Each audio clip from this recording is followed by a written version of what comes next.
Dad had taught me, so I didn't have a bias, and I was open to whatever as long as it worked. Everything that Bruce taught me worked. You never see any man really pound to pound anybody stronger than him. He does, finger, push-up, 2-finger push-ups.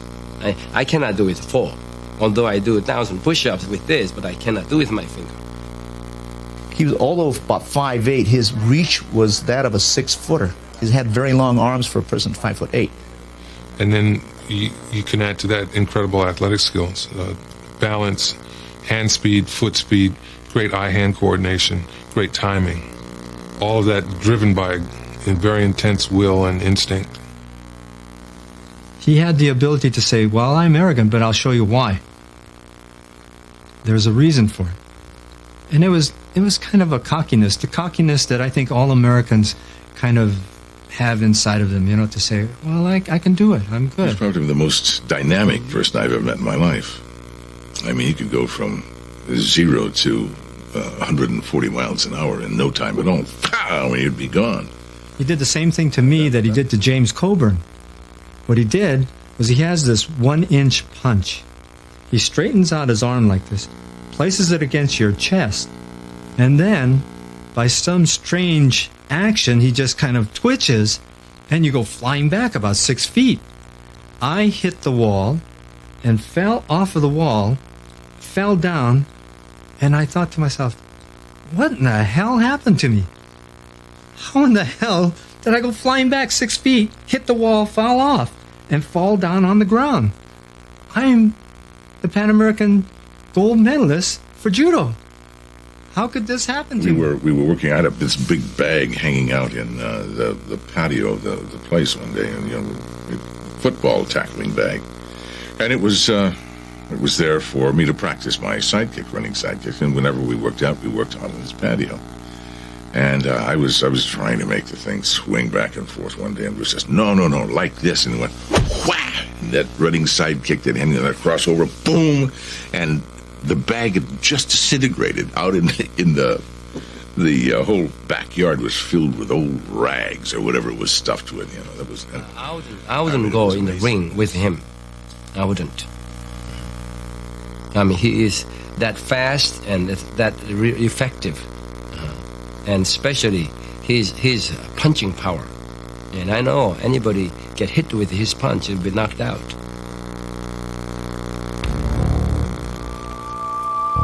In the 60s, after the Green Hornet, all of a sudden, everything just came to nothing, basically. And he was very disappointed. And he tried, and he knew he's got, the charisma and the moves, everything. I mean, he's got the talent to make it work. Following the cancellation of the Green Hornet, Lee's career in Hollywood stalls. He opens a Jeet Kune Do school in Los Angeles. His reputation brings in a flock of celebrities witnessed. The guy wound up jumping down, and he was bigger than Bruce, pretty fair-sized guy. And they started going at it, and it was soon evident that this guy was very good. He was fast, he was strong, but he was definitely trying to hurt Bruce. Bruce opened up on him. And I mean, he kicked the hell out of this guy. He beat him up real good. He ran him into the base of the wall that he jumped off of, and arm locked him and knee trapped him, and proceeded to bloody his face up, pretty thoroughly. He made sure that the guy understood who was boss. And when he let him go, the guy didn't want any more. And then Bruce just forgot about it. There was nothing. So back up on the wall. So he didn't fire him. He wasn't vindictive, but he darn sure showed him who the boss was. So Bruce was he was a very capable street fighter. But while these difficulties occurred on Enter the Dragon, and there were many, it was Linda who the idea to have a tournament, an international karate tournament, to bring groups of people, large groups of people from all over the world to compete in a format so that they could display their different styles. And he thought this would be a wonderful opportunity to show this kid from Oakland off in the public's eye, and his name was Bruce Lee. In this rare footage, he demonstrates his remarkable agility. Here it is again in slow motion. I remember my father many times talking about pound for pound, he was the best martial artist he'd ever seen. And he was mesmerized by the speed and the agility and the effectiveness that Bruce had. His stage presence, his sense of humor, his confidence in himself, it portrayed so well. He projected himself so well. The idea to have a tournament, an international karate tournament, to bring groups of people, large groups of people from all over the world to compete in a format so that they could display their different styles. And he thought this would be a wonderful opportunity to show this kid from Oakland off in the public's eye, and his name was Bruce Lee. In this rare footage, he demonstrates his remarkable agility. Here it is again in slow motion. I remember my father many times talking about pound for pound, he was the best martial artist he'd ever seen. And he was mesmerized by the speed and the agility and the effectiveness that Bruce had. His stage presence, his sense of humor, his confidence in himself, it portrayed so well. He projected himself so well. Witnessed. The guy wound up jumping down, and he was bigger than Bruce, pretty fair-sized guy. And they started going at it, and it was soon evident that this guy was very good. He was fast, he was strong, but he was definitely trying to hurt Bruce. Bruce opened up on him, and I mean, he kicked the hell out of this guy. He beat him up real good. He ran him into the base of the wall that he jumped off of, and arm locked him and knee trapped him, and proceeded to bloody his face up, pretty thoroughly. He made sure that the guy understood who was boss, and when he let him go, the guy didn't want any more. And then Bruce just forgot about it. There was nothing, back up on the wall. So he didn't fire him. He wasn't vindictive, but he darn sure showed him who the boss was. So Bruce was he was a very capable street fighter. But while these difficulties occurred on Into the Dragon, and there were many, it was Linda who...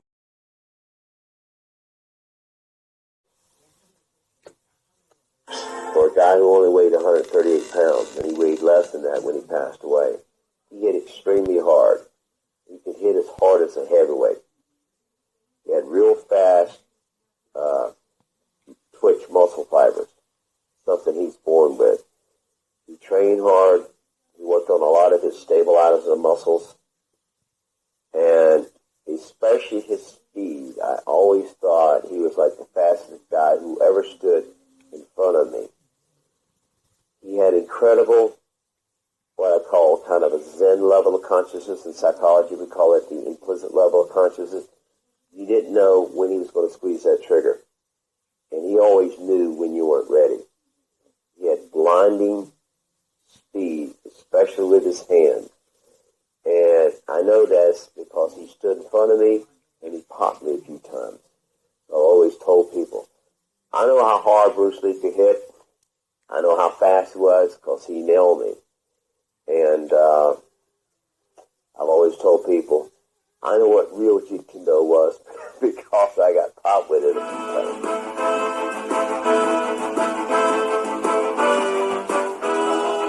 I considered him by far the greatest. And for those who don't consider him the greatest, at least he would be the top candidate for being he who would actually be the greatest.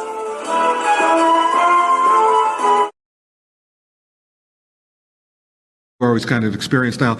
You also had John Saxon, Bruce. Yeah. Was there anybody else that you remembered specifically? There were some scenes that were your favorites, or some scenes that were more difficult than others because of whatever?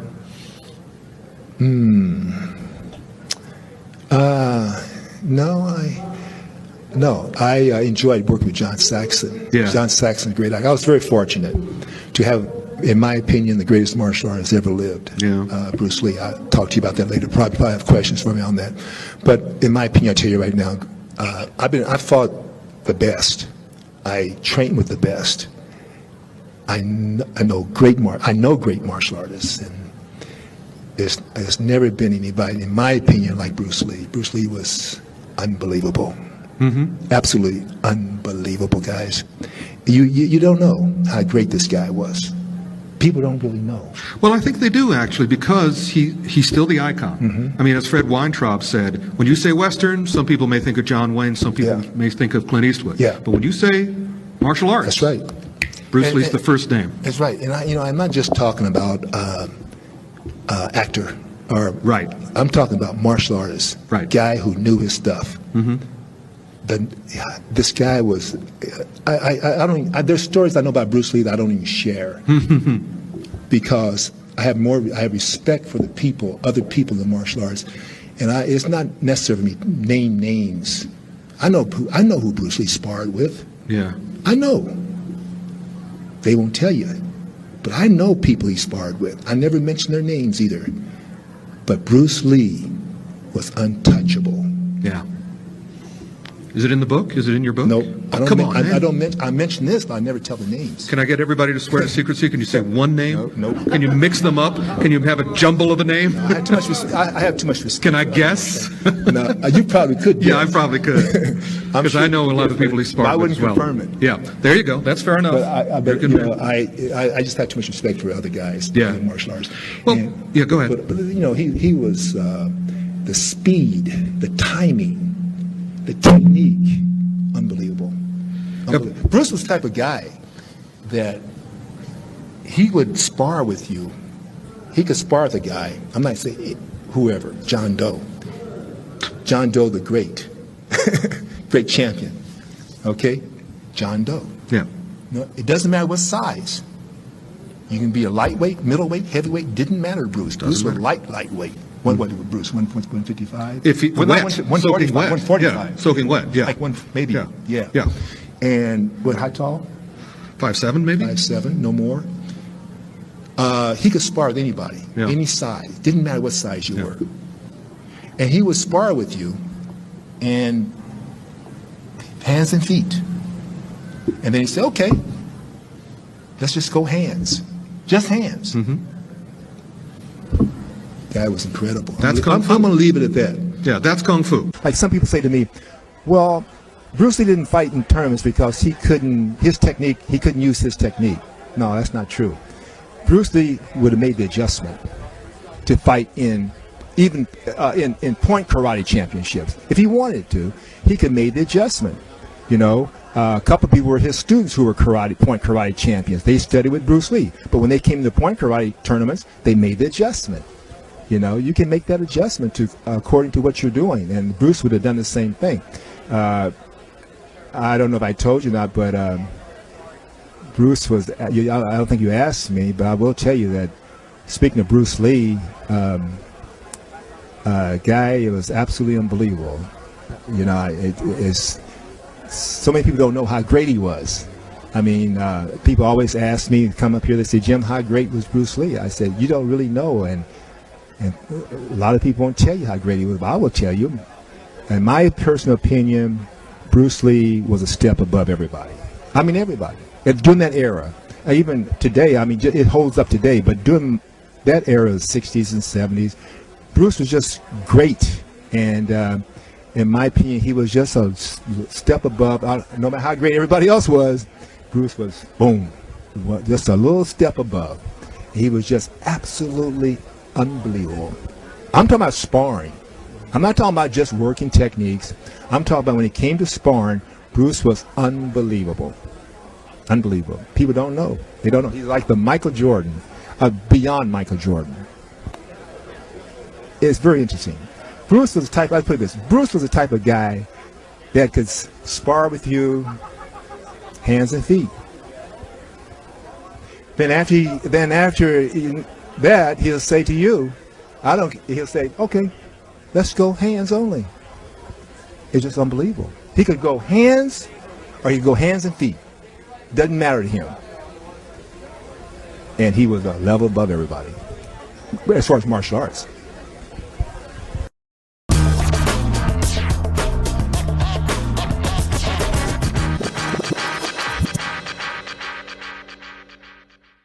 Well, when I think of Bruce and use the term fighter versus a tournament player, you have to look at why, and it's mainly because my experience with Bruce was as a fighter, as a street fighter. I was never a tournament player. All I knew was a fight. Now, I didn't fight relative to size and weight and division. It was a fight against person. Now, if the person was 135 or 335, it didn't matter. It was a fight between two people, and whoever was standing would win. Well, Bruce, 135 against Jim DeMille, 225, Ed Hart, 240, 250, professional boxer, kill you with either hand, Jesse Glover, super athlete, judo, karate, all of his street fighters, never been in tournaments since. Jesse, of course, went into judo tournaments, but tournaments as we know them today. Bruce could beat us all. And I don't mean it would be a struggle. I mean, he could beat us all and we didn't have a chance. This was in an actual fight situation where I tried to hit him. I tried to knock him out. We tried to hurt this kid because he was always embarrassing us in demonstrations and just in general. Tournaments are a game. I don't care how good you are. There are rules. There are certain restrictions that are automatically going to eliminate the potential to really get hurt simply because it's a sport. To me, tournaments do not reflect at all what a fighter is like or a fight itself, because most of the tournament fighters I've ever met have never been in a real fight. It's always been tournament. So when somebody tells me, oh, Bruce Lee never proved himself because he never went into tournaments, I'm the first one to say, I would like to spar with you. Because you should be able to wipe me out really easy. Because if you're that good or you put that much on tournaments, I've never been in a tournament. So therefore I mustn't know diddly giddly. But my point to them is, I'm a street fighter. You want to fight me? Let's throw away the rules. This kid could embarrass me. So put your value on his ability through that rather than how many trophies he had or what tournaments he went in. Give me a break. You know, when I say Bruce was a fighter, I'm not saying that he was a good tournament fighter. I'm saying I'll put him against anybody, any weight division, any size, any background, and I'll put my money on him as a fighter. Because I've never run across anybody in my life traveling around, and I've had some guys come in and challenge me when I'm doing seminars, and I just drove them into the ground because I'm Neanderthal. Whereas Bruce didn't care whether I was tough and had this reputation. He had the beauty of the art of fighting, whereas I was the water buffalo mentality of attack and destroy. So Bruce introduced the art of fighting. And it isn't the art of tournament, art of games, or art of sport, art of fighting. Because he wasn't interested in impressing people other than he was standing and they were down. So all of his technique was geared for winning a fight, not points in a tournament. So I just am amused when I hear that. And I'm first one, like I say, to leap up and say, who said that? I'll spar with you. Because I should be nothing. Because I'll never get a chance to meet Bruce, but at least someone who touched hands with Bruce. So I should be nothing if they value that. Talk about the Green Hornet. The Green Hornet. With Bruce Lee. That's when I first met Bruce Lee. Bruce Lee is a world-class martial artist.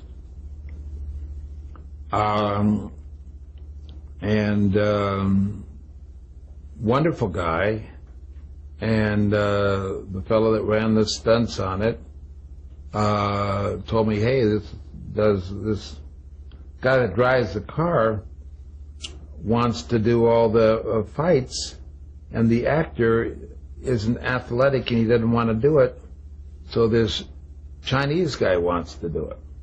So we want somebody that knows that martial arts can take falls for him.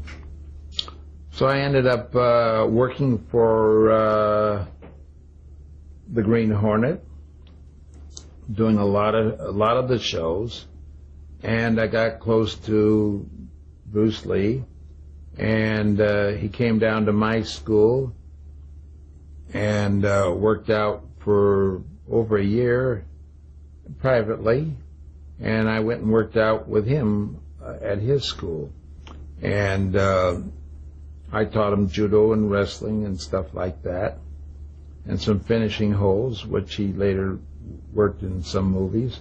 And he showed me a lot of his kicks and striking, which even today I use in the movies. A wonderful, wonderful man and a great martial artist.